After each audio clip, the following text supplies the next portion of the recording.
और चलिए सुनाते हैं आपको प्रधानमंत्री नरेंद्र मोदी के मन की बात। इवेंट में 4 नेशनल रिकॉर्ड टूटे।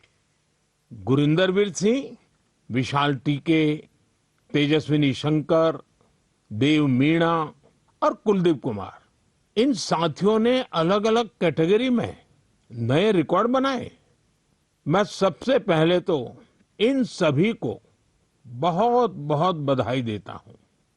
साथियों, एक इवेंट जिसकी देश भर में बहुत चर्चा हो रही है वह है 100 मीटर रेस, 100 मीटर की दौड़। महज 2 दिनों के भीतर मेंस 100 मीटर रेस में नेशनल रिकॉर्ड 3 बार टूटा। जिन 2 एथलीट्स ने ये कमाल दिखाया है वे हैं गुरिंदरवीर सिंह और अनिमेश कुजूर। मैंने सोचा इस बार मन की बात में इन दोनों खिलाड़ियों से बात की जाए। अनिमेश जी नमस्कार, गुरिंदरवीर आपको भी नमस्कार, सत श्री अकाल। नमस्कार सर। नमस्कार। नमस्कार सर। अच्छा भैया, आपने तो बहुत बड़ा अचीवमेंट किया है। आपकी जोड़ी ने भी बड़ा कमाल किया है। हमने संगीत में तो जुगलबंदी देखी थी, लेकिन चुनौती में भी जुगलबंदी होती है कि एक बार एक चुनौती दे, फिर दूसरा उस चुनौती को उठा ले, फिर तीसरी बार कर ले। बड़ा इंटरेस्टिंग विषय रहा है आपका। मैं चाहता हूं कि मन की बात के श्रोताओं को पता चले कि आप लोग के विषय में उनको जानकारी हो, आपने जो पराक्रम किया है उसका पता चले। नमस्ते सर, मेरा नाम अनिमेश कुजूर है। मैं 200 मीटर और 4x100 मीटर का नेशनल रिकॉर्ड होल्डर हूँ एंड मैं छत्तीसगढ़ से बिलोंग करता हूँ सर। एंड अभी मैं उड़ीसा से खेलता हूँ। मैं लास्ट ईयर एशियन मेडल और वर्ल्ड यूनिवर्सिटी गेम्स मेडल लेके आया एंड मैं एथलेटिक्स 2021 से चालू किया जब मैं स्कूल से पास आउट हुआ। मैं सैनिक स्कूल अंबिकापुर से पास आउट हूँ एंड मैं पहले फुटबॉल खेला करता था एंड मेरे पेरेंट्स कोविड के समय मुझे थोड़ी बहुत छूट देते थे कि तू जाके बाहर दौड़ ले या खेल ले। तो जब कोविड खत्म होने लगा तो मेरे फुटबॉल के जो फ्रेंड्स थे उन्होंने मुझे बोला कि स्टेट मीट होने वाला है, जाके तू पार्टिसिपेट कर। एंड मैं पार्टिसिपेट किया एंड मुझे पता नहीं था कि वहाँ से नेशनल का सिलेक्शन है एंड मैं वहाँ से नेशनल का सिलेक्ट हुआ एंड आज मैं इंडिया को रिप्रेजेंट कर रहा हूँ इंटरनेशनली। और गुरिंदरवीर जी का क्या है? नमस्ते सर, मेरा नाम गुरिंदरवीर है और मैं इंडियन नेवी में पैटी ऑफिसर हूँ और मैं इंडिया का सबसे तेज स्प्रिंटर हूँ। अभी मैंने 100 मीटर में 10.09 का नेशनल रिकॉर्ड बनाया है और मैं पहला इंडियन हूँ जो 10.1 के बैरियर के नीचे भागा है। और मैं कोशिश कर रहा हूँ मैं ट्रैक और वर्दी में भी अपने देश की सेवा करूँ। मेरे फादर और मेरे ग्रैंडफादर दोनों स्पोर्ट्स करते थे, तो हमारे इंडिया का कल्चर है जब भी कोई त्योहार होता है जैसे दिवाली जैसे नया साल, तो हम अपने घर की सफाई करते हैं। तो मैं अपने फादर की ट्रॉफीज और मेडल्स की सफाई करता था, तो मेरे को वो बहुत अच्छा लगता था। मैं बहुत खुश होता था तब जब मैं कोई ट्रॉफी साफ करता था तो मैं पूछता था अभी ये ट्रॉफी कहाँ जीती, ये मेडल कहाँ जीता, ये फोटो कब किया है। तो फिर मेरे को वो अपनी कहानी सुनाते थे भी मैं यहाँ खेलने गया, मैंने ये नेशनल मेडल जीता, ये मैंने अपनी टीम को इतना जिताया। तो फिर मैं भी उनको बोलता था भी मैं भी कोई स्पोर्ट्स करनी है। वो रनिंग करने जाते थे मॉर्निंग में, तो मैं उनको बोलने लगा भी मेरे को भी लेके जाया करो आप अपने साथ। तो मेरे को लेके जाने लगे, जो उन्होंने अपनी गेम स्पोर्ट्स में सीखा था तो मेरे को सिखाने लगे, तो मेरा इंटरेस्ट बनने लगा। मैंने यूसेन बोल्ट का वर्ल्ड रिकॉर्ड टूटता हुआ देखा। तो एक स्टोरी है ऐसे फनी, मैं अभी टीवी देख रहा था तो मम्मी ने मेरी ने टीवी बंद कर दिया, भी अभी बेटा पढ़ने का टाइम हो गया, आप पढ़ो। तो मैं कभी ठीक, आप मेरे को टीवी नहीं देखने देते, एक दिन ऐसा आएगा आप मेरे को टीवी में ढूंढोगे भी, देखो वो गुरिंदर दौड़ रहा है। तो मेरे को भी खुशी होती है जब मेरी माँ मेरे को टीवी पे दौड़ता हुआ देखती है। वाह वाह वाह, बड़ी शानदार बात है भी आपकी तो। हाँ जी, मिडिल क्लास फैमिली है सर। फिर मेरे फादर वो भी वॉलीबॉल खेलते थे, घर की प्रॉब्लम्स की वजह से उन्होंने अपनी स्पोर्ट्स छोड़ दी। उनका जो सपना पूरा करने वाला रह गया, तो उन्होंने मेरे अंदर वो सपना देखा भी मेरा बेटा वो सपना पूरा करेगा। तो मैं उनसे बातें करता था, फिर सुनता था मिल्खा सिंह इतनी मेहनत करते थे, मैं उनको बोलता था मैं भी एक दिन आपका सपना पूरा करूंगा। तो बोलते सपना पूरा ऐसे नहीं होता, उसके लिए बहुत हार्ड वर्क करना पड़ता है, मेहनत करनी पड़ती है। मिल्खा सिंह जी खून की उल्टियां करते थे, धूप में भागते थे, सारा सारा दिन ट्रेनिंग करते थे। तो वो चीजें मेरे को इंस्पायर करती थी। मेरे फादर मेरे को इंस्पायर करते थे कि मैं भागूंगा अपने देश के लिए मेडल लाऊं, जीतूं। और ये भी था भी जब मैंने इवेंट चूज किया 100 मीटर, सभी मेरे को बोलते थे भी 100 मत करो, 100 इंडियंस का इवेंट नहीं है, इंडियंस की बॉडी 100 मीटर के लिए बनी ही नहीं है। तो मैं और मेरे फादर हमेशा बोलते थे भी गुरिंदर हमने ये चूज किया है, हम इससे पीछे नहीं हटेंगे। जो हमें बोलते हैं अभी हम नहीं कर सकते, हम उसको करके दिखाएंगे और तू करके दिखाएगा, मुझे तेरे पे भरोसा है। तो वो भरोसा जब मेरे फादर ने मेरे पे किया, तो मैं उस भरोसे को अपनी हिम्मत बना के मैं चला और मैं आज हर इंडियन बोलता भी इंडियन स्प्रिंट कर। देखिए, आप दोनों ने बहुत बड़ा कमाल किया है और सिर्फ 2 दिनों के भीतर आप दोनों ने 3 बार नेशनल रिकॉर्ड तोड़ा है। 100 मीटर रेस में दौड़ना, और जैसा गुरिंदर वीर जी ने कहा कि लोग कहते हैं कि भारत के लोगों का तो बदन इस काम के लिए है ही नहीं, इतना मुश्किल होते हुए भी आपने काम किया। तो ये दोनों से मैं जानना चाहूंगा और मन की बात के श्रोता भी सुनना चाहेंगे कि कौन सा जज्बा था, क्या जीत थी, क्या सोचा था और कैसे कर रहे थे। ये कितना मुश्किल होता है। जी सर, मैं गुरिंदर, मैं जब स्टार्टिंग में सर बहुत स्ट्रगल था, बहुत बार डाउट भी आया कि मैं सही कर रहा हूँ, मैं सही चूज किया, क्योंकि हर बार आप नहीं जीते, कभी कभी आप सीखते हो। जब मैं हारता था, जब मैं सही परफॉर्मेंस नहीं आती थी, कोई इंजरी आ जाती थी, तो मेरे घर वाले मेरे को सपोर्ट करते थे भी, कोई नहीं, एक दिन बुरा चला गया, एक साल बुरा चला गया तो इससे जिंदगी खराब नहीं होती, सपने देखना नहीं छोड़ते। तो मेरे कोच ने भी मेरे को ये सिखाया, अगर तू नहीं करेगा तो कोई और नहीं कर पाएगा। तो ऐसे जब हमारी कम्युनिटी, हमारे आसपास के लोग हमें उत्साहित करते हैं, तो हमारा कभी वो मोटिवेशन नहीं टूटता। अनिमेश जी। सर मुझे तो सारे लोग बोलते थे कि जब मैं 2021 में चालू किया एथलेटिक्स, तो मुझे बोलते थे कि देख ये नया नया फील्ड है, तू कर पाएगा कि नहीं। तो मैं बोला कि अब मैं इस फील्ड में घुसा हूँ तो करूंगा ही। मेरे पापा भी हमेशा मुझे बोलते थे कि तू इस फील्ड में घुसा है तो कभी पीछे मुड़ के देखना मत, क्योंकि सोचते तो सभी हैं कि ये करना है वो करना है, बट करके बहुत कमी दिखाते हैं। तू बस इस फील्ड में घुसा है तो इस पे अमल रहना, इस पे आगे बढ़ना है। देखो सारी फैसिलिटीज, सब चीज़ हम लोग सपोर्ट करेंगे, फैमिली सपोर्ट, फाइनेंशियल सपोर्ट, सब चीज़ हम लोग करेंगे। बस तू मेहनत कर और इंडिया को दिखा कि इंडियंस भी भाग सकते हैं। क्योंकि ये मुझे भी लोग बोलते थे कि इंडियंस की जीन्स ऐसे नहीं है कि वो सब 10 या सब 10-1 के अंदर भाग सकते हैं या कोई स्प्रिंट कर सकता है। बट अभी हम दोनों ने ऐसे प्रूव किया कि इंडियंस भी कर सकते हैं, ऐसा कोई हार्ड नहीं है हमारे लिए, हम भी सब कुछ कर सकते हैं। तो सर ये सारी चीज़ें मुझे बहुत मोटिवेट करती है। एंड जैसे जैसे हम ट्रेनिंग कर रहे हैं, हम और टाइमिंग तोड़ रहे हैं अपना, एंड बाकी इंडियंस को भी ये चीज़ दिख रहा है कि इंडियंस भी कर सकते हैं, एंड हम और करेंगे सर अभी। एंड अभी हम दोनों का सिलेक्शन कॉमनवेल्थ गेम्स के लिए भी हुआ है, तो वहाँ अपकमिंग कंपटीशन में हम और अच्छा परफॉर्म करेंगे। अच्छा, देखिए, मेरे मन में भी एक कुतूहल है और लोगों को भी होगा। मैंने सुना है कि आप दोनों अच्छे दोस्त भी हैं। आप दोनों ने कुछ ठान रखा था क्या कि तुमने मेरा रिकॉर्ड तोड़ा तो मैं तेरा रिकॉर्ड तोड़ दूंगा? पहले अनिमेश बता दे। सर जी, पहले रिकॉर्ड 10.18 का था जो कि मेरा ही था, एंड देन उसको गुरिंदर भैया ने सेमीफाइनल में तोड़ दिया 10.17 करके, एंड मैंने फिर से उसको सेमीफाइनल 2 में 10.15 करके तोड़ दिया। तो उस समय जब मेरा सेमीफाइनल हुआ तो हम दोनों ही खुश थे कि हाँ चलो ठीक है, तो आज रिकॉर्ड टूटा एंड चलो हम दोनों ने तोड़ा ऐसा। क्योंकि उस समय कंपटीशन में राइवलरी रहती है, बट हम दोनों ठान के रखे थे पहले से ही कि उससे पहले हम लोग सऊदी अरेबिया भी गए थे कंपटीशन करने के लिए। तो वहाँ भी हम दोनों रूममेट थे, तो हम दोनों वहाँ भी ऐसा बात करते थे कि इंडिया के स्प्रिंटिंग को आगे लेके जाना है, एंड हमारे ही हाथों में है वो चीज़, हम जो करेंगे वही बाकियों को मोटिवेट करेगा। गुरिंदर वीर क्या कहना चाहेंगे? हम दोनों ने डिसाइड किया था भी हम दोनों अच्छा भागेंगे, तो कभी भी सर एक दूसरे को जरूरत होती है तो एक दूसरे के साथ खड़े होते हैं। जैसे अभी रिकॉर्ड करने से पहले जब मैंने रिकॉर्ड किया, फिर अनिमेश ने किया, तो जब हम वार्म अप कर रहे थे तो मैं अनिमेश को बता रहा था, अभी अनिमेश वो ब्लॉक सही है, उस पे जाके बैठ, वहां पे स्ट्राइड कर ले, हम वार्म अप यहाँ पे करेंगे, यहाँ पे वार्म अप सही होगा। तो एक दूसरे की हेल्प करते हैं, एक दूसरे की हेल्प करते हैं जब, तो दूसरा भी इम्प्रूव करता है, हम भी इम्प्रूव करते हैं। तो दोस्ती भी चाहिए सर, बट जब हम ग्राउंड के बाहर हैं, कंपटीशन के बाहर हैं, तो हम दोस्त हैं, बट जब हम ग्राउंड में चले जाते हैं तो एक दूसरे के कॉम्पिटिटर हो जाते हैं। तो ये होता भी मैं इससे फास्ट भागूंगा, मैं इससे फास्ट भागूंगा। देखिए, आप लोगों ने जो स्पर्धा की है ना, वो देश का मान बढ़ाने के लिए की है, देश को भविष्य में इस जगह पे पहुंचाने के लिए की है और एक पॉजिटिव स्पिरिट से की है। और मैं मानता हूं कि आपका ये जो स्पोर्ट्समैन स्पिरिट है, खेलना भी है, एक दूसरे को चुनौती भी देना है और फिर आगे निकलने के लिए प्रयास करना है और फिर आगे जाने के लिए एक दूसरे की मदद करना है, ये अद्भुत काम किया है आप लोगों ने। मेरी तरफ से आपको बहुत बहुत बधाई, मेरी बहुत बहुत शुभकामनाएं, और आप देश का नाम भी रोशन करेंगे, मुझे पूरा विश्वास है। आप ऐसे ही मेहनत करते रहिए, बहुत प्रगति होगी। बहुत बहुत शुभकामनाएं मेरी। शुक्रिया सर, शुक्रिया आपका सर। बहुत बहुत धन्यवाद। मेरे प्यारे देशवासियों, इस समय देश के ज्यादातर हिस्सों में बहुत गर्मी पड़ रही है। तेज धूप, गर्म हवाएं, ऐसे मौसम में अपना ध्यान रखना बहुत जरूरी है। पानी पीते रहिए।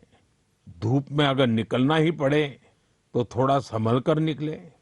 इस दिशा में सरकार की भिन्न भिन्न डिपार्टमेंट्स ने जो गाइडलाइंस जारी की है वो भी भूलिएगा नहीं। साथियों, हमारे यहाँ गर्मी से लड़ने का तरीका कई बार रसोई में भी मिलता है। आपने भी देखा होगा, जैसे जैसे गर्मी बढ़ती है वैसे वैसे घर की रसोई का स्वाद बदल जाता है, रसोई का प्रकार बदल जाता है। कहीं मटके का पानी निकल आता है, कहीं दही जमने लगता है, तो कहीं कच्चे आम उबलने लगते हैं। और फिर शुरू होता है देसी पेय का दौर। देसी पेय से आप भी परिचित हैं। अगर आप उत्तर भारत में जाएंगे तो काफी जगह आपको मिलेगा आम पन्ना, कच्चे आम का स्वाद और गर्मी से राहत भी। पंजाब हरियाणा जाइए तो लस्सी मिल जाएगी, बड़े गिलास वाली लस्सी। राजस्थान और गुजरात में छाछ जैसे हर खाने की साथी बन जाती है। और बिहार, झारखंड, पूर्वी उत्तर प्रदेश में सत्तू का शरबत, उसकी तो बात ही क्या है। पेट भी भरे, ताकत भी दे। कोंकण और गोवा में कोकम शरबत, सोल कढ़ी, दक्षिण भारत में पानकम, नीरमोर, संबारम और ओडिशा में बेलपना।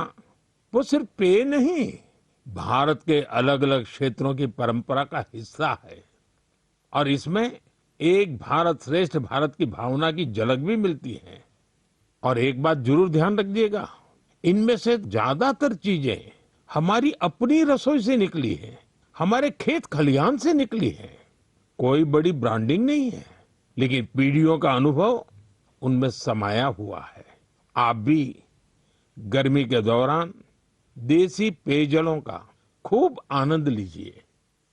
साथियों, गर्मी आते ही एक और चर्चा हर घर में शुरू हो जाती है और वो है आम।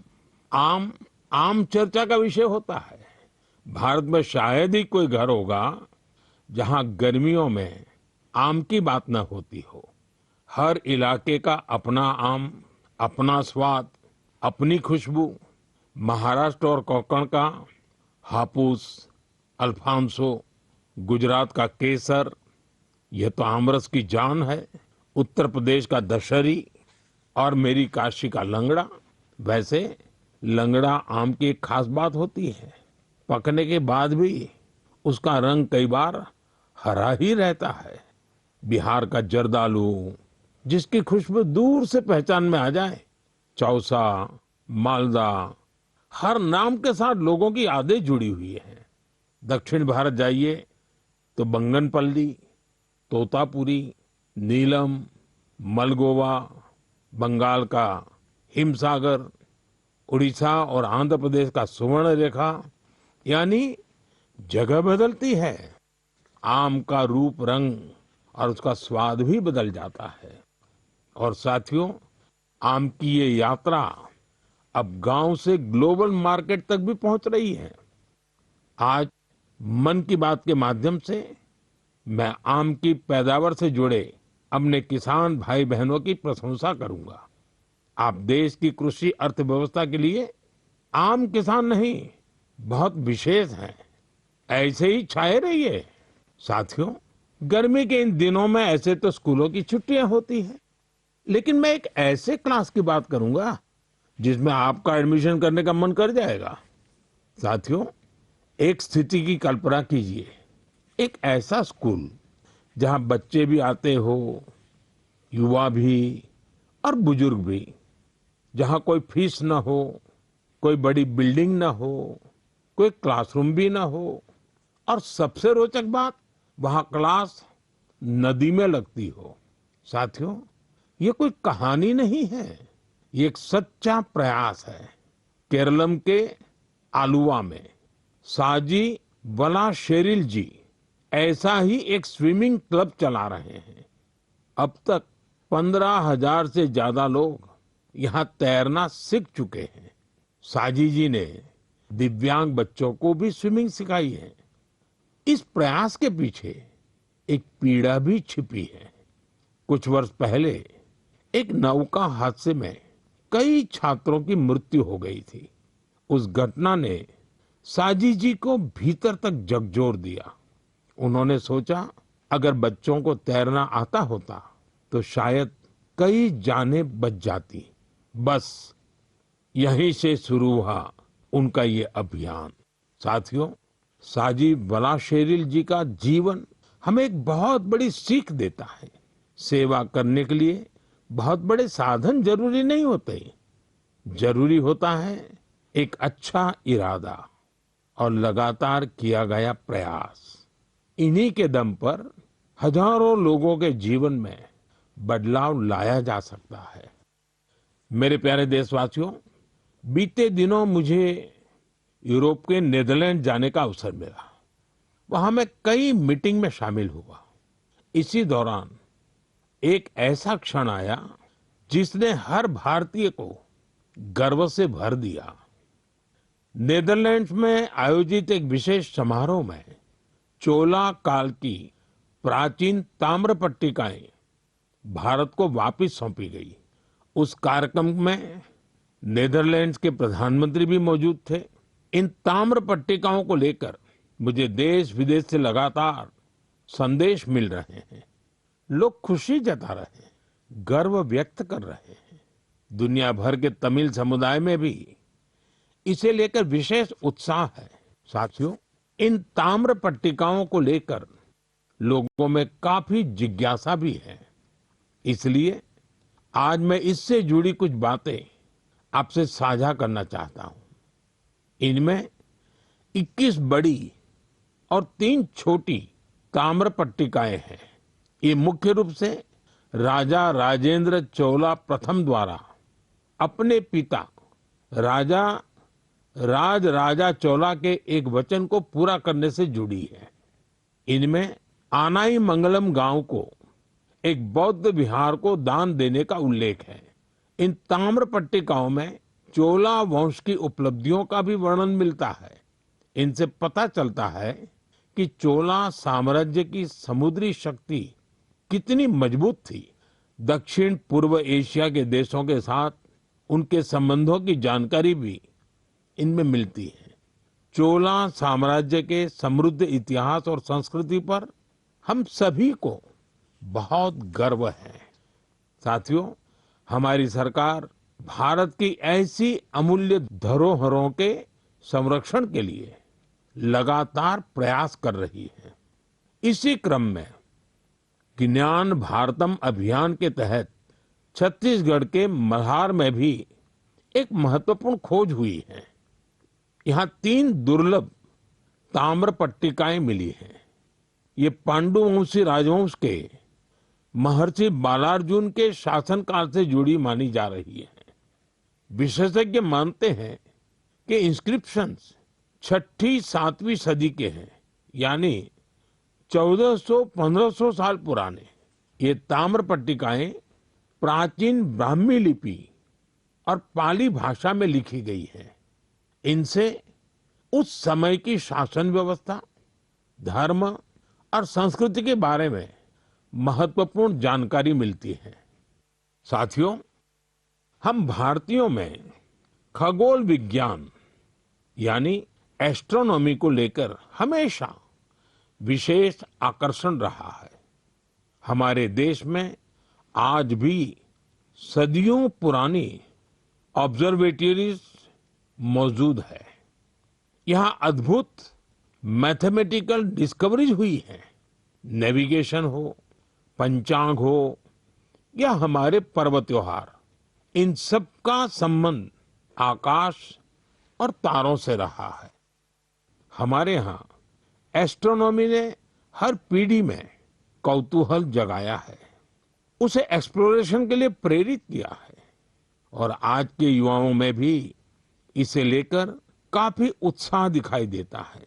आजकल आप भी देखते होंगे, देश भर में एस्ट्रोनॉमी क्लब्स तेजी से लोकप्रिय हो रहे हैं। बड़े शहरों से लेकर छोटे कस्बों तक, स्कूलों से लेकर पार्कों तक इनकी गतिविधियां दिखाई देती हैं। मुझे बेंगलोर एस्ट्रोनॉमिकल सोसाइटी के बारे में जानकारी मिली।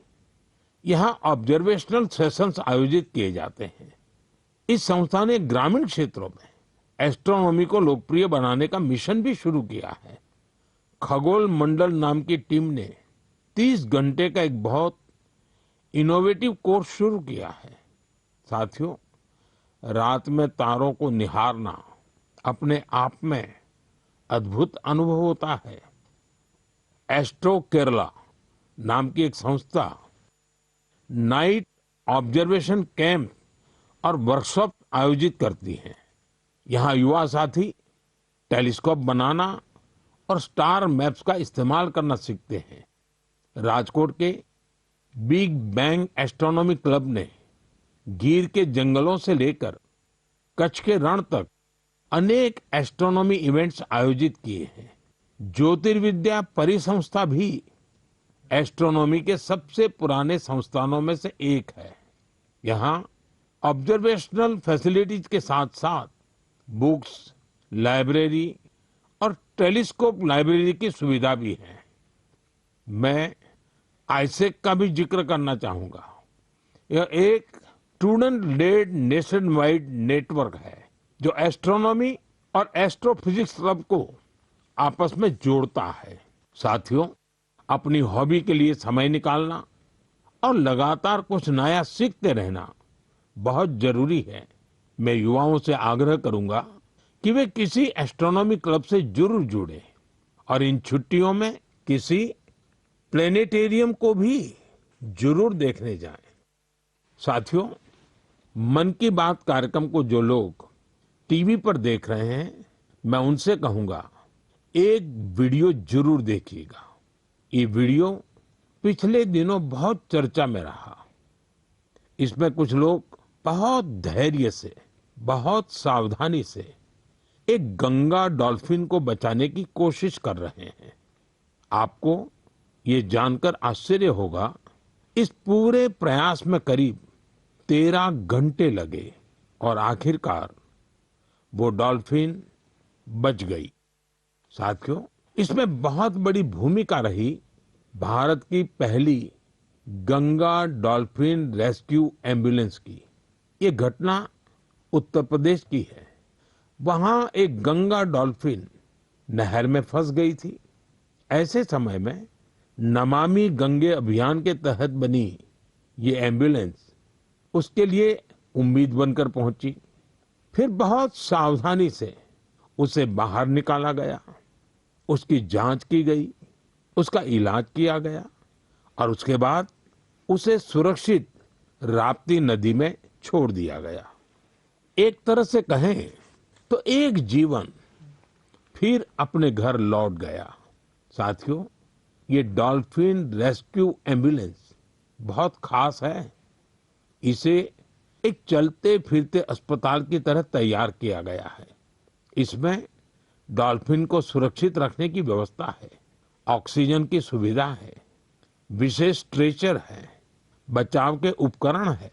यानी अगर कोई डॉल्फिन घायल हो जाए, नहर में फंस जाए या नदी से कट जाए तो तुरंत उसकी मदद की जा सकती है।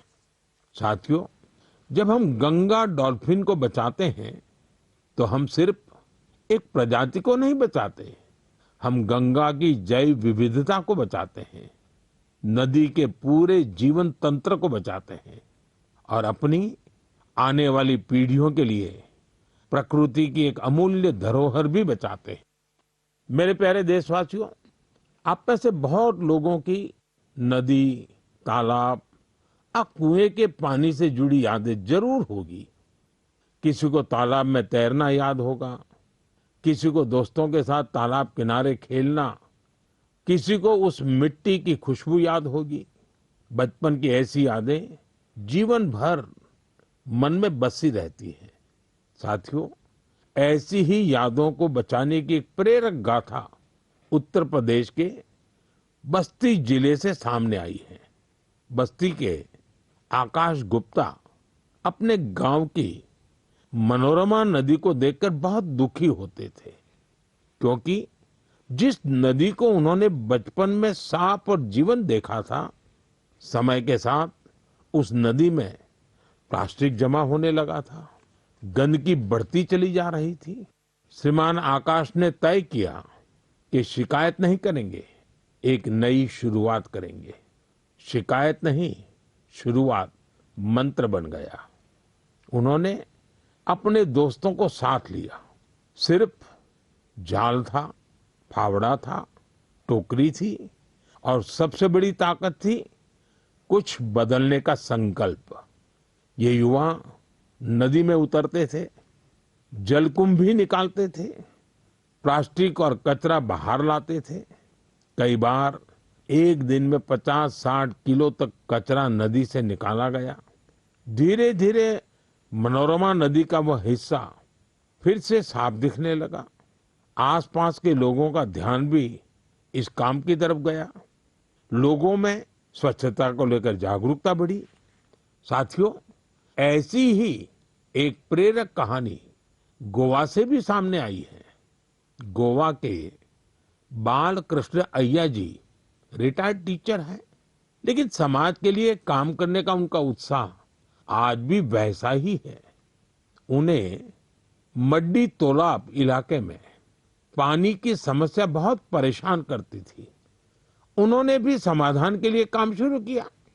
बालकृष्ण जी ने पाइपलाइन बिछाने के काम में महत्वपूर्ण भूमिका निभाई। इससे कई घरों तक पानी पहुंचा। जिन परिवारों को पानी के लिए रोज संघर्ष करना पड़ता था, उनके लिए यह बहुत बड़ी राहत बनी। साथियों, पिछले महीने मुझे एक बहुत अच्छा अनुभव हुआ। इसका संबंध मन की बात से भी जुड़ा है, इसलिए आज मैं इसकी चर्चा आपसे करना चाहता हूँ। तमिलनाडु के नागरकोइल में मेरी मुलाकात एक टीचर से हुई। करीब 3 दशक पहले भी मैं उनसे मिला था। मैं बात कर रहा हूँ गिरिजा अम्मा जी की। इस मुलाकात के दौरान कुछ युवा स्टूडेंट्स भी उनके साथ थे। साथियों, गिरिजा अम्मा जी करीब 15 स्कूल चलाती हैं। इनमें चेन्नई का जय गोपाल गरोडिया हिंदू विद्यालय बहुत प्रमुख है। उनकी देशभक्ति की भावना हर भारतवासी को प्रेरित करने वाली है। उन्होंने मन की बात से प्रेरणा लेकर देश के अनेक सैनिकों के लिए योगदान का संकल्प लिया। इसके लिए उन्होंने अपने सभी स्कूलों के स्टूडेंट्स को प्रेरित किया। उन्होंने बच्चों से कहा कि वे वीर जवानों के लिए हर दिन 1 रुपया योगदान दें। यानी एक साल में हर स्टूडेंट की ओर से 365 रुपये जमा हुए। इस छोटे छोटे योगदान से करीब 40 लाख रुपए इकट्ठा हुए। गिरिजा अम्मा जी ने इस पूरी राशि का चेक मुझे सौंपा। उनसे बातचीत के दौरान मैंने महसूस किया कि माँ भारती के प्रति उनका समर्पण कितना गहरा है। पिछले वर्ष ही चेन्नई के पहले हिंदू विद्यालय ने अपने 50 वर्ष पूरे किए हैं। देश की शिक्षा और सांस्कृतिक गौरव को आगे बढ़ाने में स्कूल नेटवर्क की भूमिका बहुत प्रशंसनीय है। मैं इससे जुड़े सभी लोगों को बहुत बहुत बधाई देता हूँ और उन स्टूडेंट्स की भी विशेष सराहना करता हूँ जिन्होंने अपने वीर सैनिकों के लिए योगदान दिया।